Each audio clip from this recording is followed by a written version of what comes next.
Hello friends, welcome to best consulting services. இன்றைக்கி நம்ம என்ன பார்க்க போகிறோம் அப்படின்னா, பஞ்சமி நிலங்கள் அப்படிங்கன்னா என்ன அப்படிங்கிற பற்றி தான் இந்த பதிவில் பார்க்க போகிறோம். ஸோ நிறைய பேருக்கு வந்து இந்த பஞ்சமி நிலங்கள் அப்படின்னா என்னென்னு தெரியாமல் இருக்கும். அந்த பஞ்சமி நிலங்களை வந்து வாங்கக்கூடாது, அவங்களுக்கு வந்து அந்த நிலங்களுக்கு வந்து பட்டா கொடுக்க மாட்டாங்க அப்படிங்கிறதா தெரியும். பட் ஆனால் பஞ்சமி நிலங்கள் அப்படிங்கிறதா என்னென்னு தெரியாமல் இருக்கும். ஸோ இந்த பஞ்சமி நிலங்கள் என்ன அப்படின்னா, 1892ஆம் ஆண்டு வந்து ஆங்கில அரசு, அதாவது பிரிட்டிஷ் கவர்மெண்ட் என்ன பண்ணாங்க அப்படின்னா, நிலமில்லாத ஏழைகளுக்கு, அதாவது பட்டியலின ஏழைகளுக்கு வந்து விவசாயம் பண்ணுறதுக்காக ஒரு சில லேண்டெல்லாம் கொடுத்துருந்தாங்க. அதை தான் வந்து நம்ம பஞ்சமி நிலங்கள் அப்படின்னு சொல்கிறோம். இப்போ அந்த காலத்தில் பார்த்திங்க அப்படின்னா, அந்த ரெக்கார்டில் என்ன பண்ணியிருப்பாங்க அப்படின்னா, பஞ்சமி நிலங்கள் தனியாகவும், அதுக்கப்புறம் வந்து புறம்போக்கு நிலங்கள், நத்தம் நிலங்கள், அதுக்கப்புறம் வந்து எதெல்லாம் வந்து தரிசு நிலங்கள். ஸோ இது வந்து பஞ்சமி நிலங்கள் வந்து தரிசு நிலத்தில் சேராது. இது வந்து என்னென்னா விவசாயம் செய்யக்கூடிய நிலங்கள், அதுக்கப்புறம் நீர்ப்பாசன நிலங்கள், இந்த மாதிரி வந்து தனித்தனியாக பிரித்து வச்சுருந்தாங்க. ஸோ இதில் வந்து என்னென்னா, இவங்க அந்த பட்டியலின மக்கள் வந்து விவசாயம் செய்கிறதுக்காக கொடுத்த நிலங்கள் தான் வந்து பஞ்சமி நிலங்கள்னு சொல்கிறோம். ஸோ இது வந்து 1950க்கு அப்புறம் வினோபாவோட பூதன இயக்கம் அப்படின்னு ஒரு இயக்கம் இருந்துச்சு. அந்த இயக்கத்துக்கு கீழே இந்த நிலங்களோட சேர்த்து இன்னமும் நிறைய நிலங்கள் வந்து பட்டியலின மக்களுக்காக அவங்களோட வாழ்க்கையோட பொருளாதார முன்னேற்றத்திற்காக மட்டுமே வந்து கொடுத்தாங்க.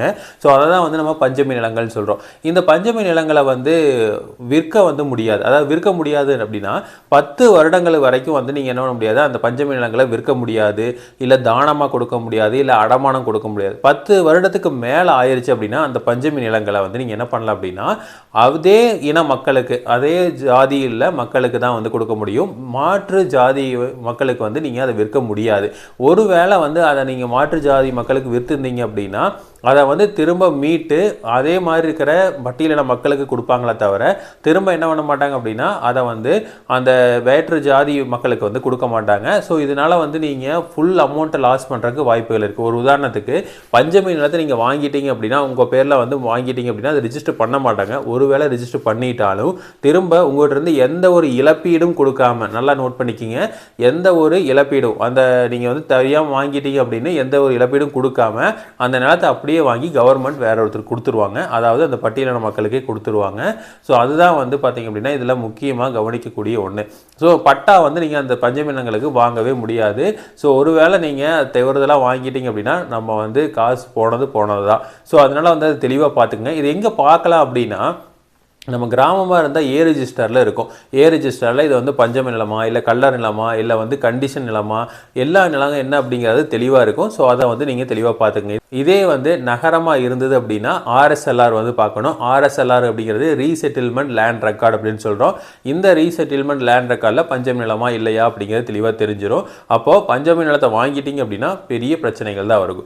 ஸோ நம்ம ஸ்டாட்டிஸ்டிக் படி பார்த்திங்க அப்படின்னா 12 லட்சம் ஏக்கர் வந்து இந்த பஞ்சமி நிலங்கள் இருக்குது அப்படின்னு சொல்லியிருக்காங்க. இதில் வந்து பார்த்திங்க அப்படின்னா இப்போது ஒரு 1,26,133 ஏக்கர் மட்டும்தான் ஐடென்டிஃபையே பண்ணியிருக்காங்க. ஓகேங்களா? அப்போ 12 லட்சம் ஏக்கரில் வெறும் வந்து 1,26,113 ஏக்கர் தான் வந்து இது பஞ்சமி நிலங்கள் அப்படின்னு ஐடென்டிஃபை பண்ணியிருக்காங்க. அந்த ஐடென்டிஃபை பண்ணதில் இப்போ இது வரைக்கும் வந்து 933 ஏக்கரை வந்து என்ன பண்ணியிருக்காங்க, மீட்கப்பட்டிருக்கு.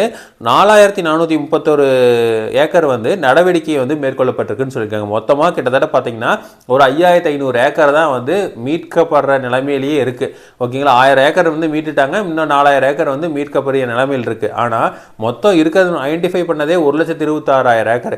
ஆனால் கொடுத்தது பார்த்தீங்கன்னா 12 லட்சம் ஏக்கர் வரைக்கும் கொடுத்துருக்காங்க அப்படின்னு சொல்கிறாங்க. ஸோ இப்போ இந்த இடமெல்லாம் வந்து பார்த்தீங்கன்னா யாரோ ஒருத்தர் அதை அனுபவிச்சுட்டு இருப்பாங்க.